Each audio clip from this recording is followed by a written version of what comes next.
Hey everyone, my name is Vinny Lospinuso. I'm from Hofstra University, and I now work for Zenny Abraham, and I am now introducing myself onto the Zennie62 YouTube channel. Hofstra University, for those that don't know, hosted the last few presidential debates in '08, '12, and 16 between Barack Obama and John McCain. Barack Obama, the incumbent, and Mitt Romney, and Hillary Clinton against the eventual winner, Donald Trump. At Hofstra, I'm part of the radio station, WRHU. I'm part of their news department. I'm also part of their, and I'm also part of their sports department. My major is sports journalism. I want to try to become a potential maybe broadcaster, and hopefully, but my ultimate job, my ultimate career that I would like to do is I want to be a voter for the Pro Football Hall of Fame. I have a very big keen interest for Hall of Fames. I'm very interested in I'm interested in the discussion about it.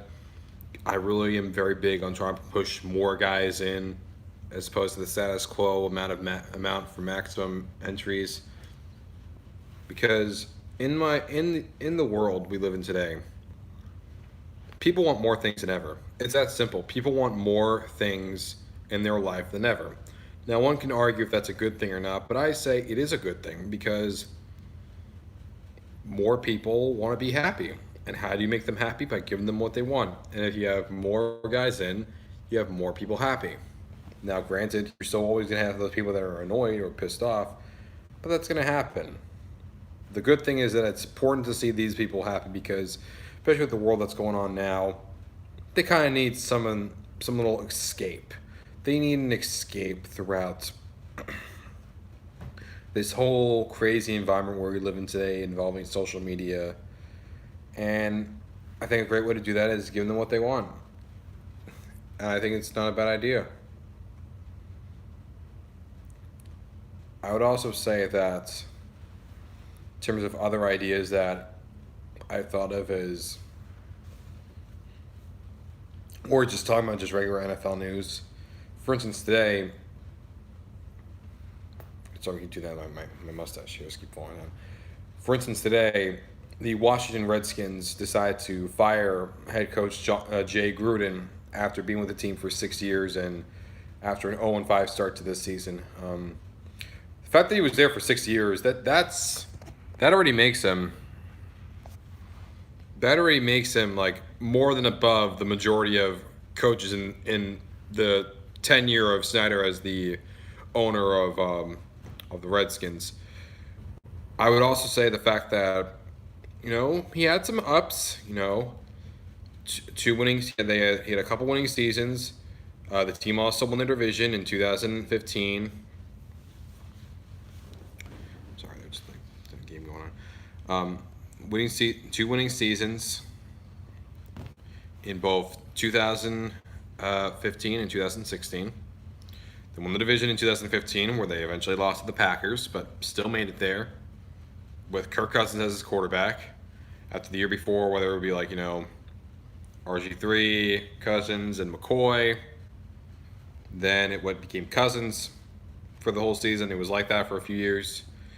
And then in 2018, they went to Alex Smith.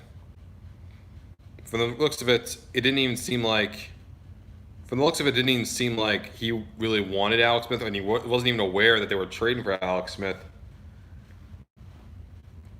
So yeah, they let Kirk Cousins walk, and then Alex Smith. I mean, they were up 6-2 and leading their division. And there were a lot of injuries that were happening in the team, but the one that really broke the camel's back was when Smith had that gruesome leg injury against the Texans, and they've only won one game since then, and that one game was when Josh Johnson was the starting quarterback, and they came back and won against the.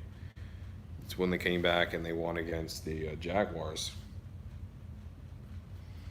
That was really the last time they've won. The team, in fact, has been.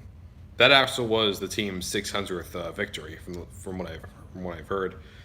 Very impressive feat. In fact, the Vikings and Broncos both got their 500th victory.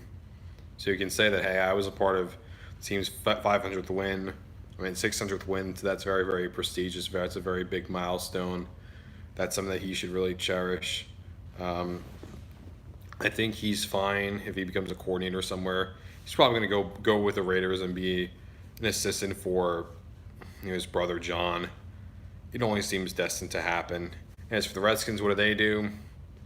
Heard that maybe they want us to promote Kevin O'Connell, but I don't know. I think they're going to go out of house for this one. I mean, no one's going to the games. No one how the Redskins are. They need someone to come in. They need someone to come in that could really get tickets to go. Say, oh man, I want to see him coach the team. They can bring in Mike Tomlin if he gets fired somehow, or bring in Mike McCarthy. There could be a chance that maybe they lead Bill Cowher out of retirement, but I doubt it. Maybe they can get like a college coach, like maybe they can try to get Jim Harbaugh, but I don't see it at this point. I don't know if they would want Lincoln Riley. Maybe they can, but I don't know, because Cliff Kingsbury, he's been okay, but hasn't really lit the world on fire with his offensive innovations or lack thereof to start the season. I'd also say that what else could happen is if, luckily, Dwayne Haskins should be starting for them, because I don't understand why they even went to Colt McCoy. Maybe because my guess is that he probably always thought that McCoy was the quote-unquote better guy to lead his team anyway. But if that's the case, then how come you didn't use Colt McCoy as your backup? Why'd you have Dwayne Haskins as your backup? Why are you going to pull out Case Keenum and just throw in Dwayne Haskins, and then just immediately afterwards, 1 week later, you decide to pull him out? That doesn't make much sense. If you do that, you're basically just calling for your job to be revoked. You're calling for yourself, hey, I want to get fired. He probably knew the writing was on the wall. He knew he was against the Patriots. He knew he was screwed. I don't know how much Belichick had to game plan, but hey, at least they were good for the first half, and they proceeded to fall apart to a, what was it, like 33-7? The game was a lot closer than the score, at least for the first half. They fought hard for him. Redskins are a mess. I think they are a little bit better than some other teams that are winless, like the Jets, or of course the Dolphins. I think they will get a win here or there. I mean, they're going to be against the Dolphins. Man, remember back when this matchup used to be? This was a matchup of two Super Bowls, the 70s and the 80s. What was it, like 71, 72 and 82? I think it was. Could be wrong, but yeah. This is a matchup of two Super Bowl. These were the matchup of two Super Bowls. They split. This was a matchup of two Super Bowls, and now both these teams are winless. They're 0-9 combined. Both teams are not well run. Both teams have not been successful for a consistent period of time in a very, very long time. Both teams have old fan bases. Both teams have a storied history, but it's an old history and it's been around for a while. I just hope that both teams truly get it together. And for the Jets too, you kind of feel bad for them. Like,